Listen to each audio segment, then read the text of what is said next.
Hi friends, good evening అండి. కార్తీక మాస శుభాకాంక్షలు అందరికీ. కార్తీక మాసం అంటేనే శివకేశవులకు ప్రీతిపాత్రమైన మాసము. అంతేకాకుండా ఇవాల్టి రోజు ఒక విశిష్టం ఉంది.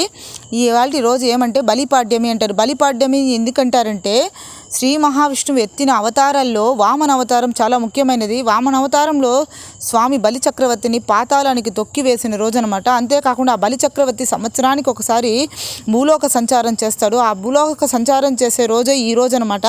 అందుకే ఇవాళ బలిపాడ్యమి అంటారు. దీపావళి తర్వాత వచ్చే అమావాస్య తర్వాత వచ్చే పాడ్యమినే బలిపాడ్యమి అంటారు.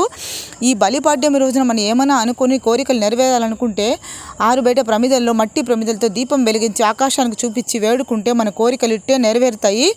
అంతేకాకుండా శ్రీకృష్ణుడు గోవర్ధన పర్వతాన్ని చిటికెన వేలతో ఎత్తింది కూడా ఇవాల్టి రోజే.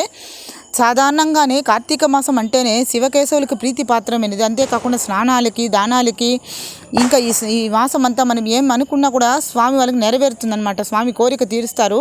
ఉసిరి చెట్టు కింద శివయ్యకి తలుచుకొని దీపం వెలిగించి ఈ కార్తీక మాసం 2 పూటలకు ఇంటి ఆరు బయట ప్రమిదలతో మట్టి ప్రమిదలతో దీపం వెలిగించాలి.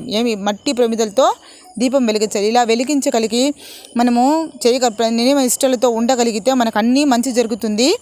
ఇంకా మీకు ఆలయం దగ్గర ఉంటే ఆలయానికే వెళ్ళి కూడా దీపారాధన చేయొచ్చు. ఆలయం లేని వాళ్ళు ఇంటి బయటే ఆరు బయట తులసి చెట్టు కింద ఇలా మట్టి ప్రమిదలతో దీపం వెలిగించి స్వామివారిని ముక్కోండి. శివకేశవుల ఆశీర్వాదం మీ అందరికీ ఉంటుంది.